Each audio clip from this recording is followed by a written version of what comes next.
amendment proposed after clause 63 insert the new clause as printed on the marshalled list. My Lords, a year ago today, on February the 3rd, 2025, 15-year-old Harvey Willgoose was tragically stabbed in the heart at All Saints Catholic High School in Sheffield. It happened in the school courtyard at dinner lunch break, and the perpetrator was Mohammed Umar Khan. An independent review has been commissioned by the school's trust on what they call missed opportunities and too many red flags about Mohammed Khan's previous behaviour. Khan's records showed around 130 incidents of concern relating to violence, anger issues, and even carrying weapons. And yet somehow teachers didn't feel able to handle that, and in fact there are, allegedly, at least the Trust are looking into this, some teachers who said that they raised alarm but were ignored or it was pushed away from them. I just think it's very important that we note that teachers should never be frightened to intervene for whatever reasons in terms of asserting adult authority. And one problem we have to address is to make sure that we don't in any way send a message that teachers can't have the tools that they need to deal with challenging behaviour in schools. I think it's important, therefore, that suspension and permanent exclusions are part of those tools that reinforce and deter serious misconduct across the schools, signal certain behaviours have severe consequences, allow boundaries to exist and be reinforced that is beneficial to all those pupils as well as staff. And I really agree with the noble lady Baroness Barron to note that sometimes we forget all those children who are sitting there victims of the misbehaving or violent child. And so it's for that reason that I've added my name to Amendment 217, which requires local authorities to undertake an assessment of the needs of any child permanently excluded.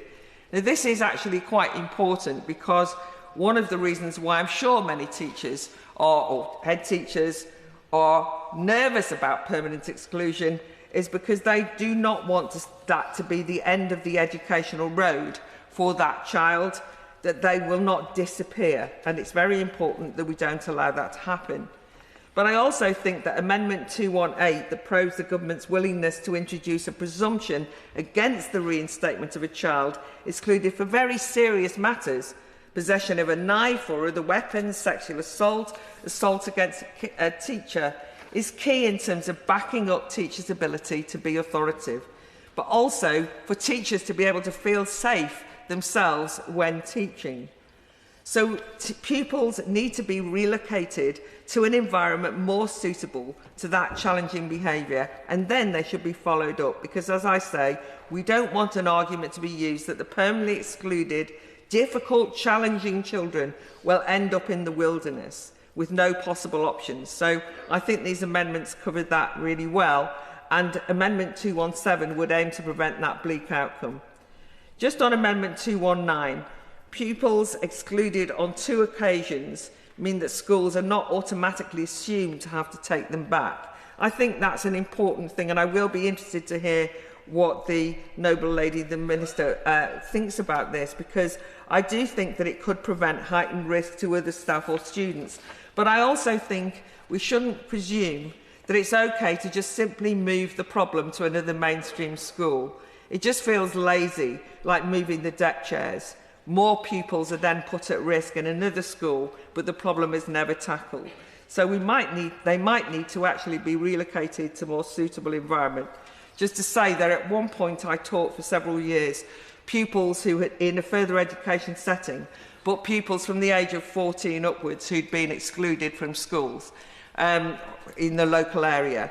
And they were, to say the least, challenging, and many of them had been violent in their classrooms. But one of the things that had happened was that many of those pupils had literally just gone from pillar to post and pillar to post with no particular regard to the particular issues they had. When they were actually in a special class, I'm not saying because it's special because I was teaching it, but at least it meant that you could kind of focus in on the difficulties that they had. My final thought is, just having sat through a lot of the discussions, that we need to be aware that the deterioration, and there has been a deterioration of young people in schools, it doesn't just come out of a vacuum. We've just heard the discussions and the tensions around mobile phones. We do have to think that sometimes our policies can make matters worse. In that instance, I think that the point that was made earlier about how we're actually going to police and enforce any ban on mobile phones in schools was one worth asking, because the teacher's going to have to police it. That could lead to a lot more tensions. But also, referring to an earlier amendment, suspensions and permanent exclusions rose sharply after schools reopened after the COVID lockdown period. Suspensions up 21%, permanent exclusions up 16%. And following on from the amendment put forward by the Noble Lord Young earlier in relation to lockdowns, I think we should understand that that particular period really did damage young people and led to a decline in behaviour. We have to take some responsibility for that. But in general, I think that the Noble Lady Barron's amendments are a really useful way for us to reconsider how we tackle this issue.